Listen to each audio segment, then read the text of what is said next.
president, which I did. It was a personal level letter. I understood it got shared this morning and has been shared around, and that's okay. I'm fine with that. I have no problem with people reading that letter. I think it explains very well where my heart is and where my head is right now. I was grateful to see the president say some things that he's never said before in the moments after that, in the statements that he released, and in parts of his speech last night. The former president talked about the need to lower the temperature and unify our country. I was very heartened by the statement that Melania Trump put out as well. This is something I believe in, you guys. I preach it. I try to live by it. I'm not very good at it. I know that former President Trump isn't very good at it. Hasn't been for a long time. That's been one of my biggest struggles, for sure. And yet there's a willingness to try, and that's all I can ask for and hope for. And so I told him in that letter, I said, if you'll do this, I will do everything I can to help and support you. And so that's what I'm doing. I'm doing everything I can to help and support him. We'll still have lots of disagreements, I'm sure, and we'll still do everything we can to help the state of Utah and to help the Republican Party be successful. I'm a proud conservative. I'm a little different conservative maybe than the party is today. I always considered myself a Ronald Reagan conservative, and certainly there are some differences between that and the party. And I'm trying to be open and to learn from people who have different ideas within the party. I try to represent the very best of the party. I hope I've done that in the past. I want you to know that nothing has changed. I will continue to do that. And so my support of President Trump is that I'm going to help him be successful. I said several months ago in this very setting that I feel he's going to win Utah, and I feel very more confident now than ever before that he's going to win the presidential election. Right now, I don't think it's close. Again, I don't know what's going to happen with Democrats. I think something that many have been saying for a long time now. People on the other side are realizing that they have a candidate who can't continue. And so we'll see what happens. But it's right now, it's not really close. Every swing state, Trump is leading, I think, in every swing state. I think he's led in the national polls the entire time, which is very, very different than 4 years ago. So he's going to win. He doesn't need my help to win at all. That's just going to happen. But I do think that I can help and be a voice when it comes to helping to unify our nation, when it comes to helping to lower the temperature and to reduce political violence. And that was my commitment in the letter to him, that I would do that. And so I will follow through on that commitment. You're endorsing, and you now will vote for the former president. Yeah, I said in that letter, I will support you, yes, and that's part of supporting. I'll do everything I can to help, and again, my commitment to him was that I would help him try to lower the temperature in this country, and I sincerely hope that from what I've heard from people around him that he is committed to this. That again, this is something that hasn't been high on his list in the past. I think that's probably an understatement, and so I'll work closely with him to help do that. Will you vote for him? Yeah. Governor Cox. Please, yes. Go ahead. At the RNC, there were intensive viewpoints about the issue on immigration, yes, such as the possibility of mass deportation starting next year. How do you see the situation here in Utah, taking into consideration that a year ago you said that Utah was a welcoming state? Yeah. Utah has always been a welcoming state, and I'll say what I've said in the past.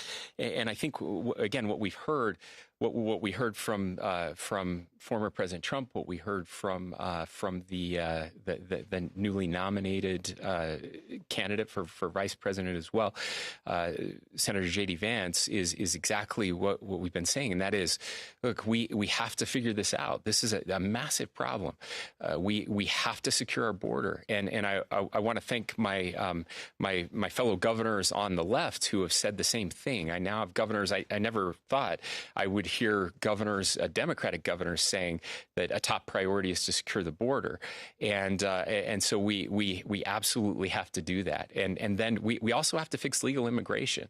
And I was grateful to hear a welcoming message that we do need to fix legal immigration, that we understand that we are a country of immigrants, and that immigration is really important to who we are, and so I'll continue to support those standards. Governor, one follow-up to the presidential race. If Biden were to drop out, which some people expect him to do as soon as this weekend, would that change your calculus as far as your confidence that Trump will win?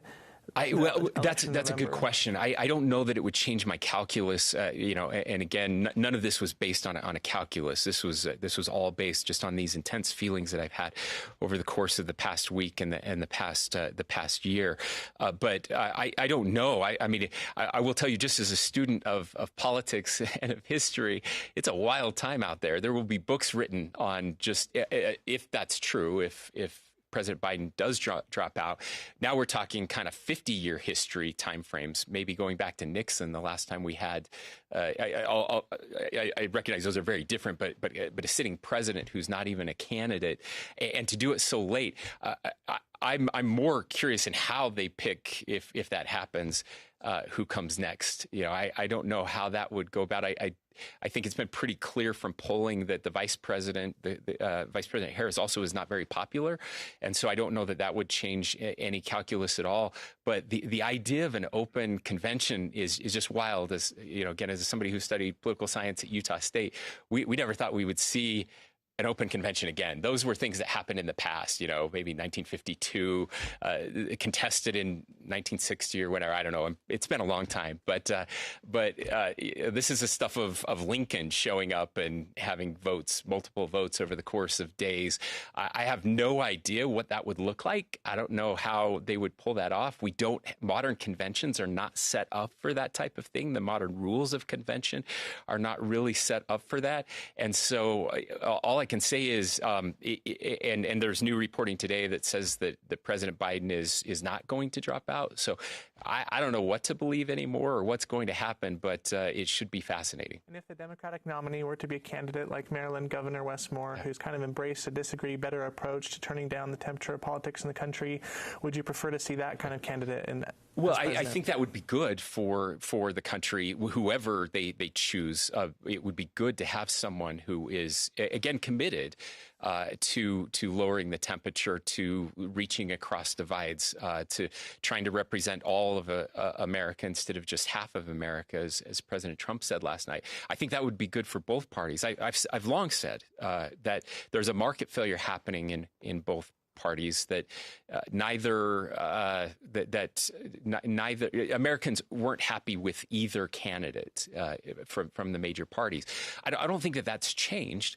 I think, again, in large part because of who each party nominated, the other party felt more comfortable nominating the person that they have. But parties are no longer controlled by a group full of people in smoke-filled rooms, as it was maybe in the 1800s and early 1900s. Parties are just groups of people with a process that come together to select something. So now, I mean, the Democrats have already gone through a big part of that process, but now I guess their delegates would have an opportunity to vote for someone else, and I think it's healthy to have new choices in any in our country over time, and so I guess just new is different is maybe a benefit for their party, but again, it depends on who that is and how they do it. It was Governor, a little over a week. You've called on President Trump to try to take the temperature down. Yeah. Do you have any reason to believe that he will actually do that this campaign? And if not, does that change the way that you look at him? I do have reason to believe that he will do that. I have reason. Again, people have been trying to ask him to do this for 8 years, and he's never said things like he said in the past week. Look, you guys, I don't know what it feels like to have a bullet graze my ear, to come that close to knowing that your life could be over. But I have to think that it would require some introspection, and clearly it has with him, and I admire that. Now, I also know that it's hard. Change is hard for all of us, and it's probably hard harder the older we get. I know it is for me, but what we have seen and heard is that he is very interested in this. And again, I've heard that from people that are very close to him, that have had direct conversations with him about what happened and how it impacted him personally. And so I'm very hopeful that this will that we'll see more of this. I'm not naive to think that it will be a total change or anything like that. I get that.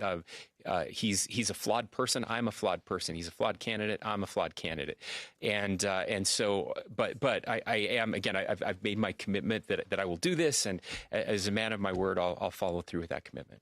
So, Brian? Governor, we reported this morning that you called off investigations into the conduct of Utah National Guard, former Utah National Guard Adjutant General Michael Turley in 2021 and 2022, and only fully investigated these allegations after the Army substantiated, an Army investigation substantiated misconduct in 2023. Knowing what you know now, would you have approached that differently? So, Brian, let me be very clear. What you reported today is completely wrong. Completely and utterly falsehood. It's not true at all. I never called off an investigation. In fact, I started 2 investigations. Those investigations did not find anything because they were anonymous complaints, and we did not have any evidence of actual wrongdoing by the Adjutant General. What we got stonewalled because there was an investigation that was happening. We received anonymous complaints. I receive anonymous complaints all of the time.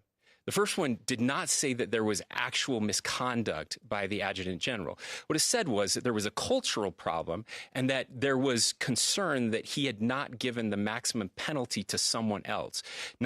There was no naming that he had an inappropriate relationship with a person. We did not know who these people were that were making these allegations. We had no one to go and talk to about these allegations. So what did I do? I did what every governor should do, and that is I started an investigation. And what happened, I didn't stop investigations. I have no idea where you guys made that up from. There is no evidence whatsoever that I stopped or prevented any investigation from happening. It's the exact opposite. So we heard there was a cultural problem. So what did we do? We implemented an anonymous survey to allow people within the organization to report back if they felt there was a cultural problem. There was a group, or a portion of those that said there was some cultural problem. So we worked with the Adjutant General and others within the organization to implement steps to help alleviate those cultural problems. So we had sexual harassment training that was implemented to help work through some of those issues. So when we got another anonymous complaint, we asked the HR person for the state of Utah to start an investigation, which they did. And they went through an investigation and they came back and said, look, we have these anonymous complaints. We can't find anybody that will substantiate any of this. We don't have a name of a person that, if there was an inappropriate relationship, we have nobody we can talk to. And then I heard from a reporter that the DOD was doing their own investigation. So we reached out to the DOD and we said, hey, are you guys doing an investigation? Do you have some names or somebody we can investigate? And they said, we can't talk to you about an ongoing investigation. So all I could do was sit on my hands and wait until that investigation was complete. So I didn't stop an investigation. I waited for the federal government, who it's in their purview, to perform their investigation. Once they did, the very day they finished their investigation and sent us the materials that showed that, yes, they actually had the person. They were actually having conversations with the person, that a name I had never been given. No one in our organization had ever been given. Then we immediately were able to take action, which we did. So, yes, if I had all of the information from the DOD report on the day I got the anonymous complaint, I would have taken very different action. But I can't just go out and fire people. By the way, you also reported that I fired him. He resigned. So that was, again, other misreporting. But that's the truth about what happened. The documents are very clear. The documents that we gave you say that. I have no idea why this article was written that way. But that's the truth about what happened. Governor, a recent study came out that finds that, like Lake Effect snow, the Great Salt Lake now can generate lake effect drought. Does that add to the urgency of the situation, and is the state doing enough? Yeah, it does. This is not a secret. This is not a new study. We've always known that lake effect is really important to add snow to our mountains. We know that there's a portion of the snow that we get in addition to what would normally fall because we have lake effect. So we've always known that, and that's why we have the urgency. That's why we appointed a commissioner of the Great Salt Lake. That's why we have a report or a plan now moving forward about how to get those lake levels up where they need to be. And that's why we're executing on that plan. So there's nothing new in that study that we didn't already know, but it absolutely is part of why we're so passionate about saving the Great Salt Lake and why we're committed to making that happen. But do you need to do more? No, I mean, we need to do what the plan says to do, which is exactly what we are doing. Yeah. Governor, it was just a week ago. It seems like a lot longer than that, but the NGA was here. Yeah. You appeared with Governor Polis from Colorado. We asked the governor, should the program in Denver to pay to send migrants to Utah stop? He didn't really give an answer. One, were you disappointed with his non-answer? And two, what should the posture of Colorado and Denver be now? Yeah, well, sure. Look, we've had these conversations, very respectful conversations. We've been told that those have slowed or stopped, that we're not seeing that those migrants being sent to Utah. I'm hoping that that's true. We've certainly seen a reduction recently in the number of migrants that are coming to Utah, and that should be the case everywhere. I believe very strongly. We should not be sending migrants to other cities. Other cities should not be sending them here. I think that's how we have to work together. But again, this is only happens because of a complete failure of the Biden administration to do their job, to do what they're supposed to do, and that is to secure the border and to stem the flow of illegal immigration into the United States. And so that's again, my heart goes out to anybody trying to deal with this. Denver is getting overrun. Salt Lake City is getting overrun. Every part of Texas is getting overrun. California is getting overrun.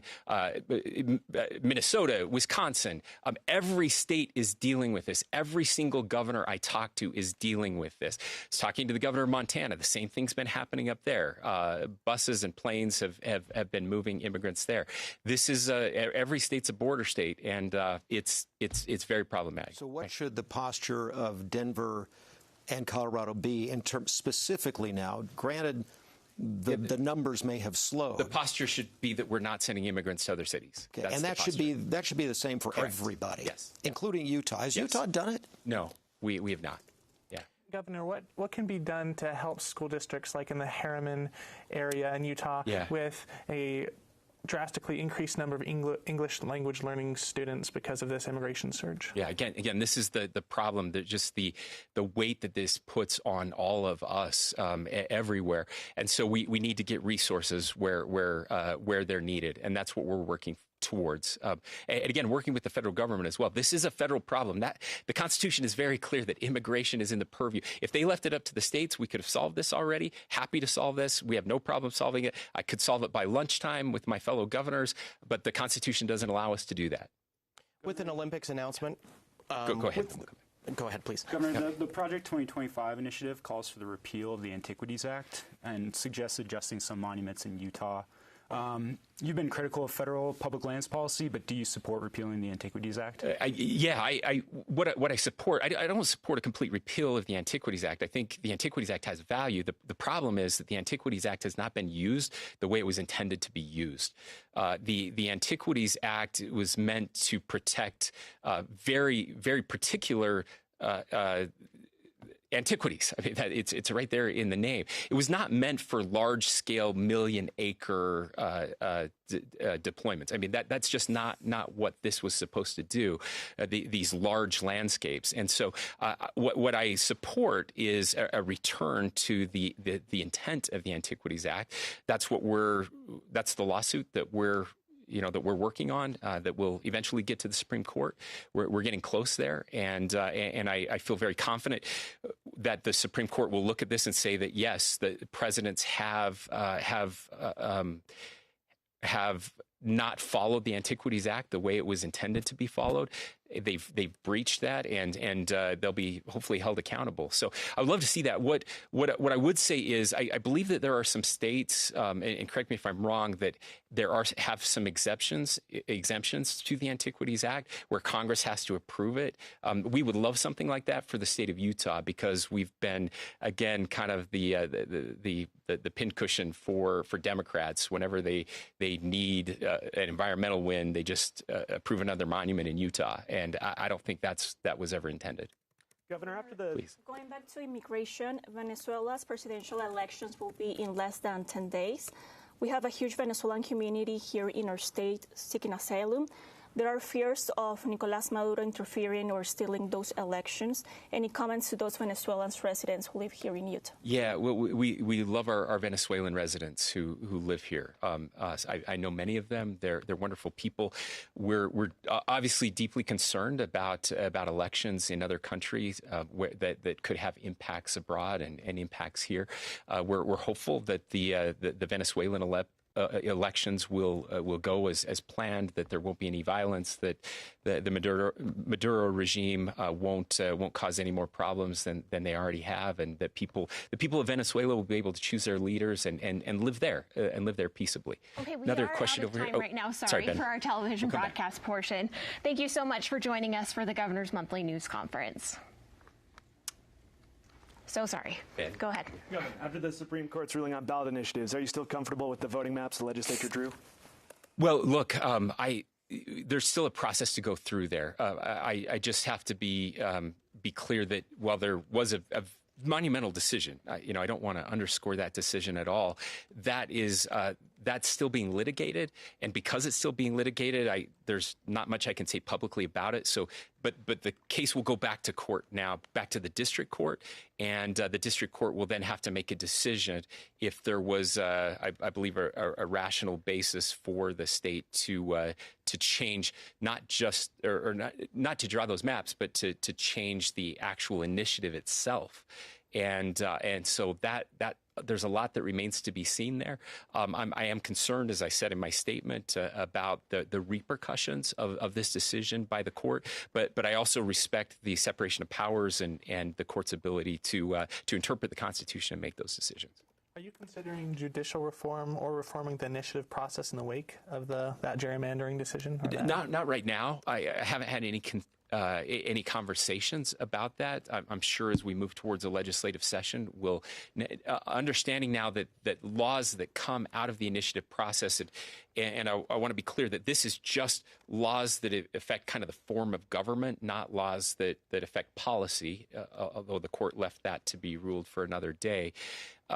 We'll have kind of an added layer of protection to them under this ruling that it will cause us to maybe re-examine the initiative process and make sure that it comports with the best, the best of Utah and the best ability to govern the people of this state. So again, I do have concerns. I know legislative leadership has concerns as well, but we haven't had any discussions about any changes to the initiative process. With the Olympics potentially coming next week, what do you see as the top needs that the state has to address in the next 10 years in order to successfully host the Games? Gosh, man, we've been so focused on getting the Olympics here and so excited that they're coming. Look forward to being in Paris on July 24th, a historic day. The IOC will take their final vote, and assuming everything goes well, we'll be able to sign the agreement, bring the Olympics back.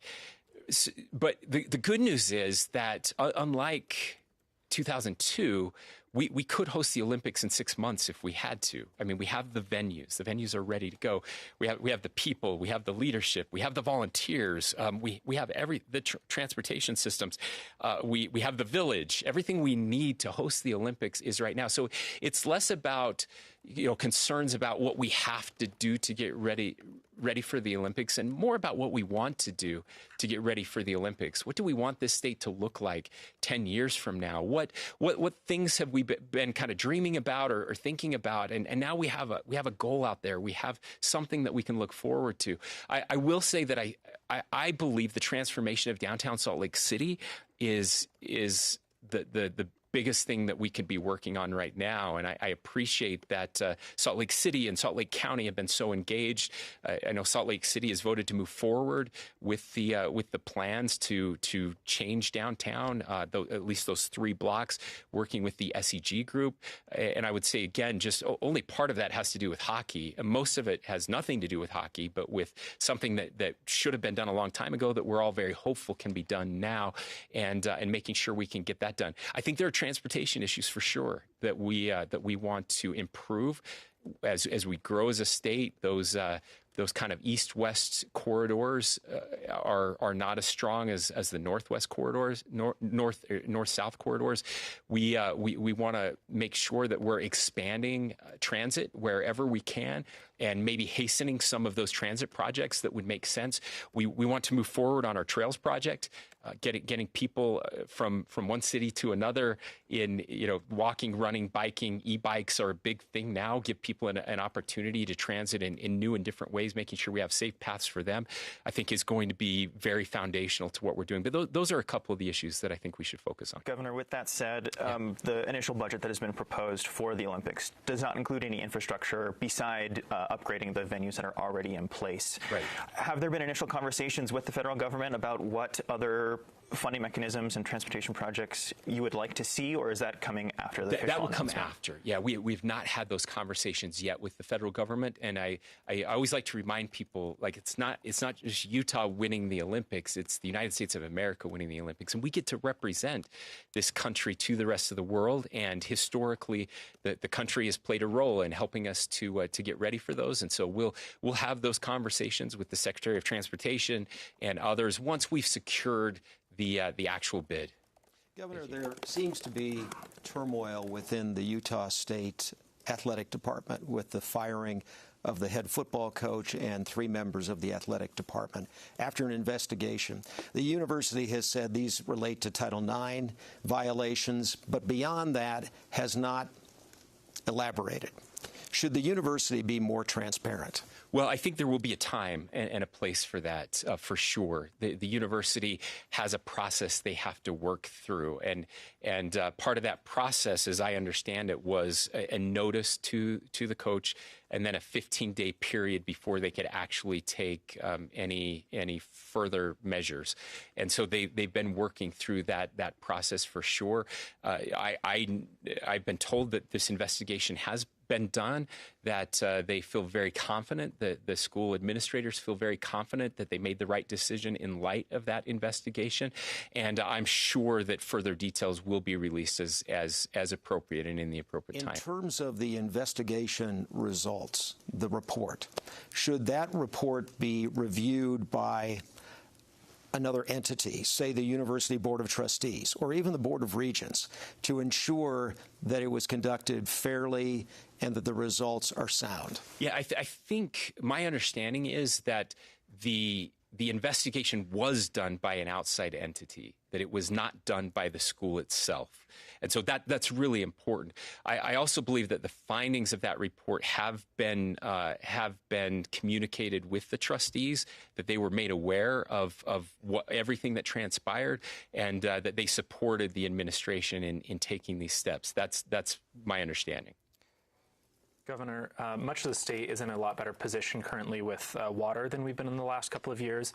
But do you worry that the lack of drought in the state will, do you think people will be less likely to conserve water going forward? So I did worry about that last year. I really did. And we were told by experts that every time there's more water, people use more water, and when there's less water, people use less. I mean, it makes sense, right?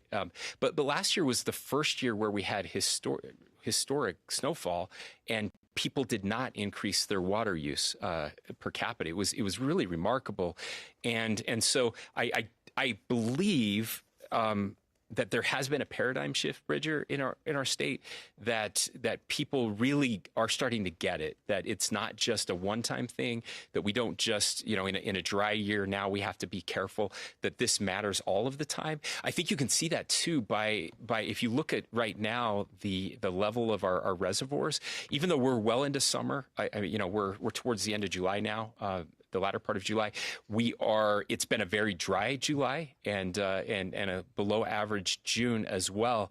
And our reservoir levels are still at 89%, which is pretty remarkable. I would have expected them to be down where we started, down to 80% or more now. So it shows that we have had this transition, and I'm grateful for that. We're not done by any measure, but we're certainly moving in a better direction, and I appreciate the people. Again, we're now technically on the maps we're not in drought, but we are having a dry month, and I think wildfires, when people see the smoke, it still reminds them that this is we're always in just on the edge of drought. Farmers understand this. Drought isn't something that just happened in the early 2020s. I mean, we've had periods of drought throughout our state's history, but I think something is different this time. And again, the legislative changes that we've made, the state of the Great Salt Lake and the concern about the state of the Great Salt Lake, that people are more worried than they've been before. I think that's helped all of us to have to think twice about how much water we're using, to realize that we can do more with less, and changing that mindset. But also, again, in a positive manner, knowing that we can make a difference. Seeing the lake come up is rewarding to people who are sacrificing. So we're using less on our lawn. Is that making a difference? Yeah, it is making a difference. I can see it. I can see the Great Salt Lake out there. And so I think all of those things matter. And I'm just so grateful to the people of the state of Utah who have joined us on this journey.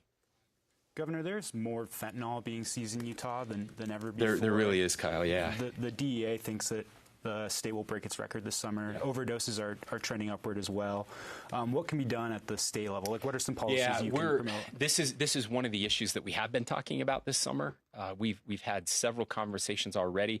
We're putting together just kind of an informal task force and having that very conversation right now. It's deeply frustrating to see those numbers coming up after all that we've done. We've put so much work and emphasis on this. I want to shout out to DPS and law enforcement all across the state, both on the federal side and the local side, who are working very closely together.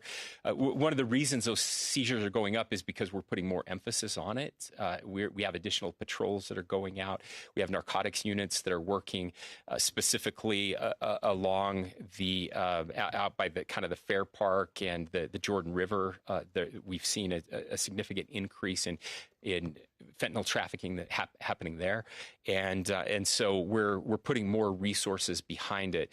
I appreciate J.D. Vance who brought this up, and President Trump as well, and others who are talking about how just devastating and damaging this is. I've mentioned before, I had our whole team read a book called The Least of Us that's about the opioid addiction in our country and how it started and how it's changed and how it's happening now. And we even had Sam Quinones, the author, talk to our team about that and what more can be done. So we still have a long ways to go on this one. I wish I had better answers, but we are putting more money into the law enforcement piece, but also into helping people recover the addiction side and hopefully, again, preventing addiction from happening in the first place. Those are all things that we have to do. But one of the things that is interesting in this book is that part of the problem here is it's more than just access to drugs or the drugs themselves. It's the loneliness epidemic that's happening in our country.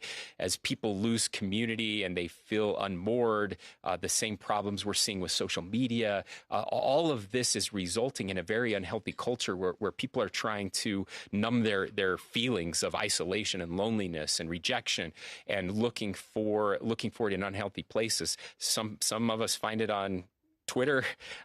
Some of us find it with sugar. Some of us find it with narcotics, unfortunately. And fentanyl is so cheap and so readily available and so devastating and destructive that it's leading to the increase in homelessness that we're seeing. You shouldn't be one knee surgery away from being addicted and homeless. And of course, the drug companies, the pharmaceutical companies that created these in the first place, these opioids, and the terrible way that they got our country addicted to them. We're holding them accountable. We have these huge settlements now, but we have to use that money in a way that will hopefully help people and get the drugs off the street and help those that are addicted to get help. Governor, Salt Lake County Mayor Jenny Wilson is planning to offer up a plan today that she says will assist with homelessness issues, addiction issues, things like that. Yeah. Have you been briefed on it, and what are your thoughts about what she is proposing? Yeah, I have. We've been working. One thing I can say about homelessness and the addiction issue, we've been working closer together than ever before, at least as long as I've been involved. So the county, the city, and the state have all really been putting our heads together and trying to figure out who owns what piece and how do we function closer together. I want to give a tremendous amount of credit to Mayor Wilson for the work that she's doing and the plan she's putting together. I haven't seen all of the fine details on it, but we have talked generally about what she's trying to do there, and I'm very supportive. I think it will make a difference. I don't want to scoop her on anything that she's going to share, but what I can say is she's definitely headed in the right direction on this one, and we're going to keep coordinating and working closely together to see if we can make a difference here.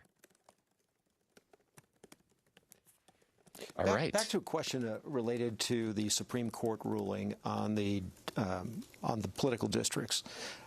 You said correct me if I'm wrong, you have some concerns about the repercussions of that decision, correct? Yes. What are your concerns?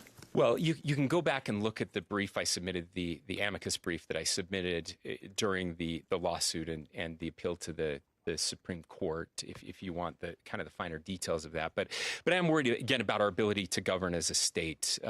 These types of initiatives are important. They're part of our state's history. They're part of the Constitution, our state's Constitution, and yet they should be rare, and we still have to be able to govern. When you look at states that govern by initiative, states like California and others, what you see is a very dysfunctional government. Utah is what is routinely recognized as one of the best managed states. We've been incredibly successful. Our economic success, our upward mobility success, all of those things matter. And I believe that all of those things are a product of the form of government that we enjoy. This is a major change to that form of government. The not complete inability of a legislature to change an initiative, but certainly some pretty strong parameters that the court has outlined around the legislature's ability to make changes to those will have repercussions. I worry that we'll see more legislating by initiative as we move forward, and I don't think that's healthy either. I will also say that in my amicus brief, I was critical of the legislature as well.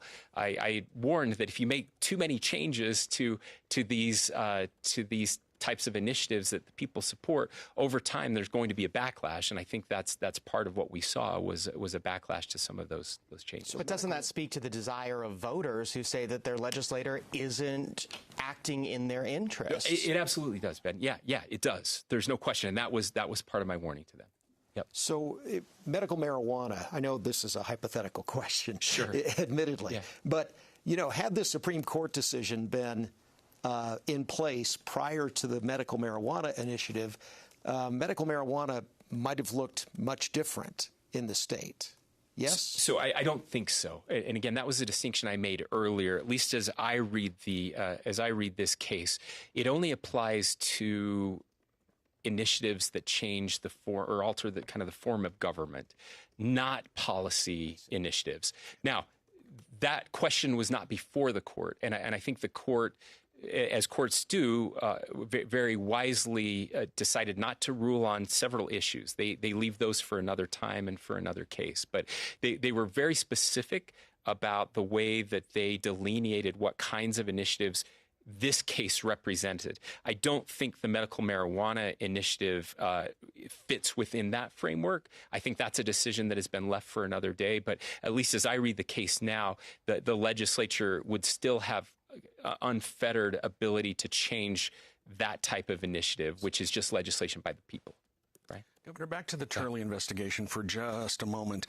In the documents that you turned over to the Tribune in 2022, the head of DHRM said, and I'm reading directly from the document here, they indicated the governor's office initially instructed him to investigate anonymous complaints emailed to the governor's office. However, the governor's office met with Turley and after that meeting called off the investigation. Do you have an explanation for that or how that? Again, So they did perform an investigation after that.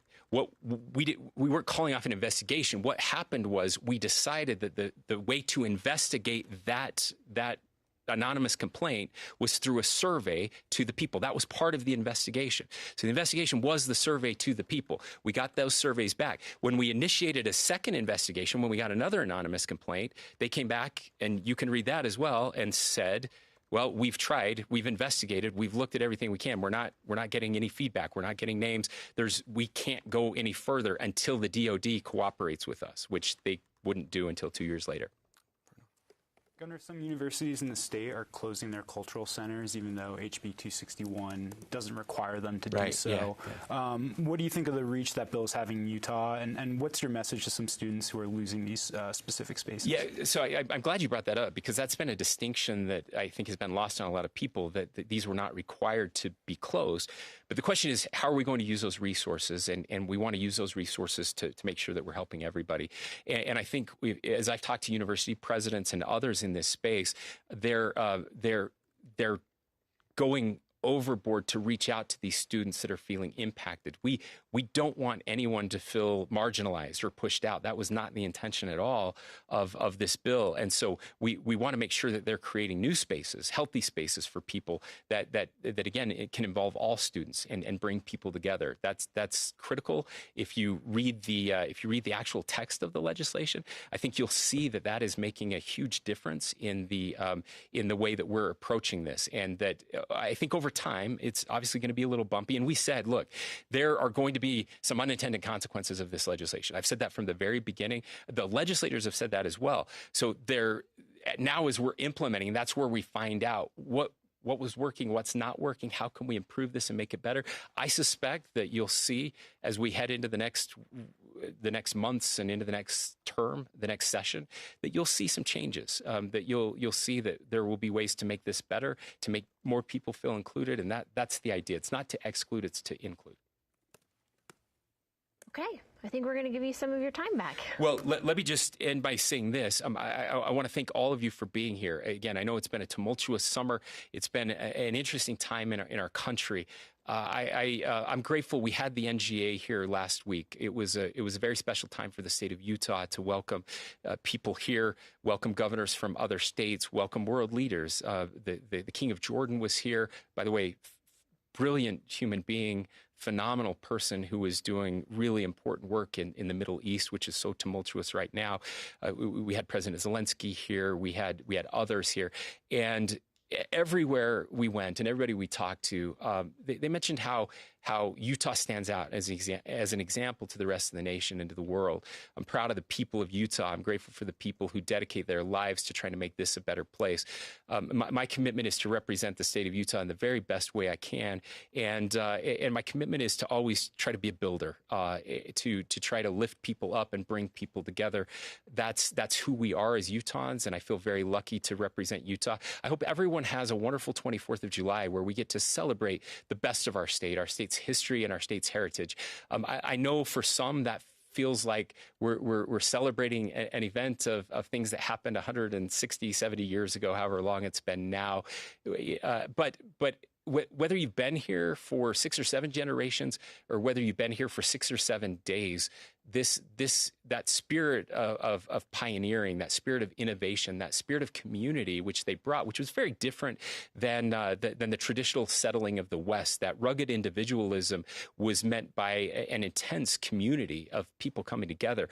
That's the ethos that we want here in our state. I think that represents the best of the state of Utah. And so I hope on this 24th of July, however you decide to celebrate it, that you'll celebrate it with community, that you'll celebrate it with family and friends, that you'll celebrate it building our state and our nation, that you'll celebrate it with people who are different than you, learning about those differences, and that you'll celebrate it without starting a fire and burning the state down. Thanks, everyone. Thank you. Thanks, Governor.